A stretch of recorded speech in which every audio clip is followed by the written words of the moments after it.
Genius international school येथे शालेय क्रीडा स्पर्धेचे आयोजन करण्यात आले होते। यावेळी अध्यक्षीय भाषण करताना शिक्षणाबरोबर खेळायला सुद्धा अत्यंत महत्त्व दिले पाहिजे। खेळामुळे शरीराला एक चांगला व्यायाम मिळतो, तसेच देशासाठी नवनवीन खेळाडू सुद्धा तयार होऊ शकतात। त्यामुळे शिक्षणासोबत खेळायला सुद्धा सर्वप्रथम प्राधान्य देण्यात यायला पाहिजे, असे मत कोमल गायकवाड यांनी अध्यक्षीय भाषणातून व्यक्त केले। जीनियस इंटरनॅशनल स्कूल येथे दरवर्षीप्रमाणे विविध शालेय क्रीडा स्पर्धा आयोजित करण्यात येत असतात। खेळामध्ये धावणे, क्रिकेट, बॅडमिंटन, सायकल स्पर्धा व इतर अनेक विविध खेळ घेण्यात येत असतात। यावेळी प्रमुख पाहुणे म्हणून माहूर येथील प्रसिद्ध उद्योगपती जवाहरलाल जयस्वाल, कोमल गायकवाड पवार, पत्रकार सुरेश तळवळकर, तर प्रमुख पाहुणे म्हणून विदर्भ न्यूजचे प्रतिनिधी संजय घोगरे उपस्थित होते।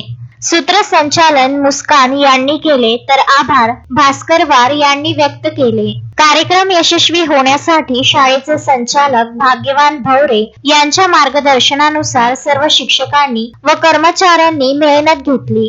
संजय घोगरे, विदर्भ न्यूज, माहूर।